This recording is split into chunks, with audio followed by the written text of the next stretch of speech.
Pada level kesadaran tertentu, kita semua tahu bahwa membaca itu sebuah kegiatan yang baik, positif, produktif.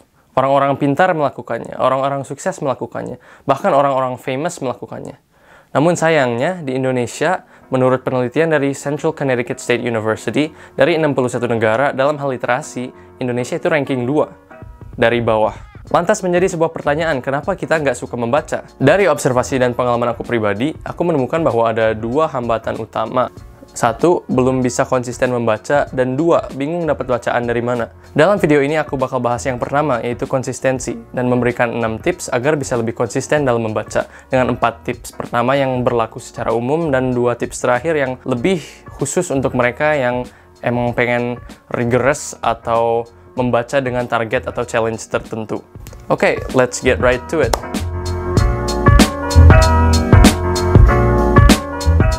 Oke, tips yang pertama ini menurut aku yang paling penting, yaitu perhatiin fun factor atau unsur seru, rame, seneng dari membaca. Kita nggak ada masalah dalam konsisten bermain game atau nonton TV series karena ya emang rame pisan gitu kan. Jadi kalau kita mengubah secara sadar perspektif kita bahwa membaca itu sebuah kegiatan yang menyenangkan dan bukan kayak tugas sekolah atau beban gitu kan, jadinya otomatis jauh lebih mudah untuk bisa konsisten dan istiqomah dalam membaca. Menurut aku, faktor fun ini sangat-sangat penting. Sampai-sampai kalau aku membaca dan nggak ngerasa fun atau rame sama sekali, itu malah jatuhnya kayak meaningless dan wasting time gitu membacanya. Oke, itu tips 1 lebih tentang perspektifnya. Nah, gimana caranya yang lebih konkret untuk bisa mempertahankan si unsur fun ini? Itu ada di 2 tips berikutnya. Tips kedua adalah coba-coba hal baru dalam membaca. Mungkin selama ini kita kurang seneng atau gampang bosen dengan membaca karena cara bacanya atau topik bacaannya mungkin kurang sesuai sama karakteristik kita sendiri. Dan caranya biar kita tahu apa yang cocok buat kita ya dengan mencoba-coba. Mungkin selama ini kita mental block dengan buku karena ya berat, susah dibawa kemana-mana, atau feel-nya nggak sreg aja sama kita gitu kan. Mungkin hal ini bisa diatasi dengan membaca dengan cara yang berbeda, mungkin lewat e-book ataupun audiobook. Mungkin juga selama ini kita belum menemu bacaan yang cocok aja. Misalnya kita sebenarnya seneng sama novel romance, tapi maksain buat baca non-fiksi tentang psikologi sosial atau apalah, ya nggak akan sustainable gitu kan si hobi membacanya. Jadinya kalau gitu kita malah mengaitkan membaca dengan perasaan yang tidak menyenangkan atau membosankan. Jadi sebisa mungkin kita membaca yang emang bener-bener bikin kita seneng atau bener-bener kita minati. Jadi kalau beneran mau dijadiin hobi, jangan dulu maksain buat baca buku yang mungkin kurang disukai.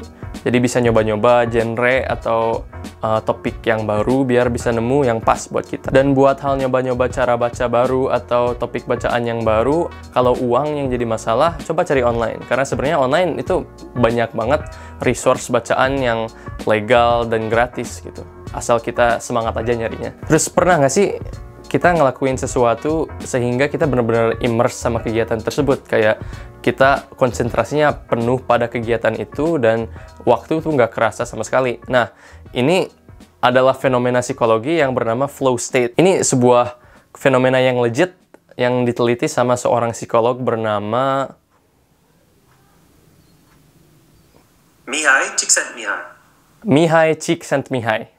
Tips ketiga ini adalah tentang memastikan bahwa waktu membaca kita beneran menjadi sebuah kegiatan yang enjoyable, imersif, dan masuk ke flow state yang tadi. Nggak mengherankan kalau kita nggak suka membaca, kalau ternyata kondisi fisik ataupun mental dari kita sendiri nggak mendukung buat hal tersebut. Jadi hal yang bisa dilakuin buat memicu si flow state ini antara lain mencari suasana yang pas buat kita. Ini mungkin beda-beda tiap orang. Aku pribadi lebih nyaman di kamar, di atas kasur, baca.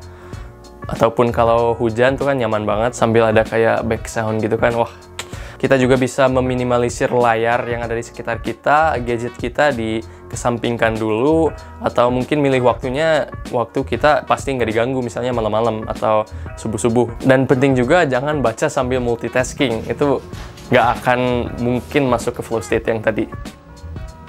Selain itu, kita juga bisa men-trigger otak kita untuk lebih fokus dengan membaca dengan beberapa trik seperti mungkin membaca menggunakan jari atau menstabilo bagian keren atau penting ataupun membuat catatan. Dan sekali lagi, semua trik-trik ini yang ada di tips 2 dan 3 itu semua buat mendukung si faktor fun yang tadi di awal. Tips keempat adalah berusaha membuat diri merasa accomplished setelah membaca.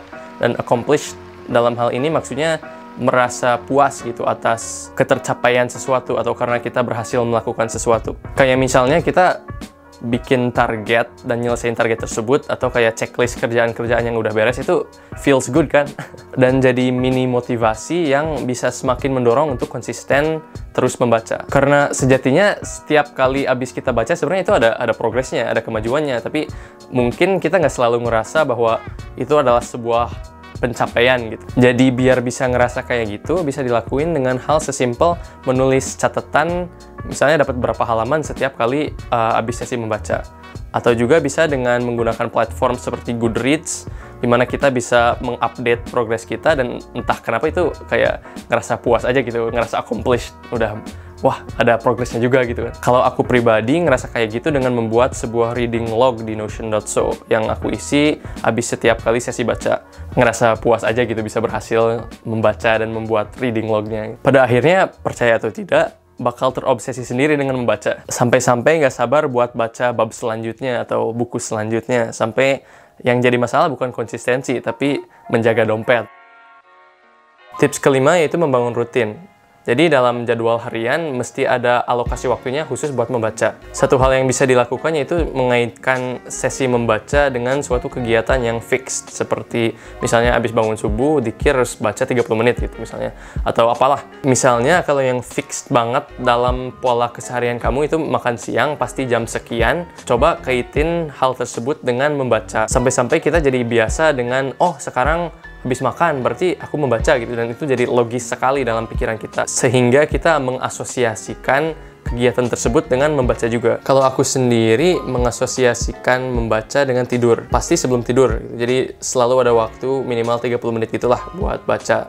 Dan karena ternyata ada manfaat-manfaatnya juga. Katanya baca sebelum tidur itu bisa mengurangi stres, bisa meningkatkan kualitas tidur, dan juga bisa, menurut aku pribadi, membuat gampang tidur karena ya menjauhkan diri dari layar untuk waktu sekian lama gitu kan. Jadi intinya kita harus usahain biar membaca jadi bagian dari rutinitas harian. Sampai-sampai kayak gosok gigi yang harusnya kita nggak usah mikir lagi, lakuin gak ya gitu kan, karena ya pasti bakal dilakuin gitu, hari itu. Dan tips terakhir yang menurut aku sangat-sangat efektif yaitu membuat kontrak sosial. Wah, apa tuh? Intinya melibatkan orang lain dengan target bacaan kita supaya kita ngerasa bertanggung jawab dan accountable terhadap target bacaan tersebut. Tentu contohnya sangat banyak, misalnya membuat reading time dengan keluarga, di mana mungkin tiap anggota keluarga masing-masing ada bacaan yang berbeda-beda, tapi intinya sama-sama membaca. Dan karena ada unsur bersama-sama itu, jadinya lebih konsisten dan lebih ngerasa bertanggung jawab untuk ikut baca. Atau bisa juga sama temen. Contohnya bulan Ramadan kemarin aku diundang sama temen buat masuk kayak reading club gitu, buat membaca sebuah buku yang sama gitu. Kayak tiap minggu pasti bakal didiskusiin si bacaan tersebut. Kayak sampai bikin grup Discord segala macem gitu. Jadi mau gak mau ya pasti baca. Kalau bacaannya sama juga lebih enak karena kayak ada temennya gitu loh. Jadi jauh lebih gampang konsisten. Atau kalau mau lebih ekstrim lagi, kita bisa kayak ngelibatin uang gitu sama temen. Kayak ngasih uang sekian ratus ribu atau bebas lah mau berapa. Intinya uang yang cukup banyak ke temen. Terus kita bilang ke temen itu, kalau misalnya kita nggak selesai target bacaan kita, uangnya ya boleh buat mereka gitu. Kan jadinya ada motivasi eksternal gitu. Selain keluarga sama teman, kita juga bisa membuat sebuah kontrak sosial dengan publik. Misalnya dengan mengikuti reading challenge di Goodreads, atau membuat thread bacaan di Twitter, atau update bacaan di Instagram, atau misalnya membuat video-video tentang perbukuan di YouTube. Jadinya kalau emang ada kontrak sosial dengan publik, kalau misalnya kita kurang konsisten atau gagal dalam target kita, bisa langsung di call out sama orang lain. Dan kalaupun sebenarnya nggak ada yang merhatiin gitu di media sosial, kita baca apa atau target kita kayak gimana, ya setidaknya yang matter itu kita sendiri yang terdampak sama kontrak sosial tersebut, sehingga kita menjadi lebih merasa bertanggung jawab atas target-target bacaan kita. Oke, gitu aja teman-teman buat video kali ini, mudah-mudahan bermanfaat. Kalau ada yang mau ditanyain, didiskusiin, ataupun apresiasi atau kritikan buat video ini, ya please let me know. Mangga masukin ke kolom komentar atau reach out ke aku lewat sosial media lainnya. Hatur nuhun, sampai jumpa di live video.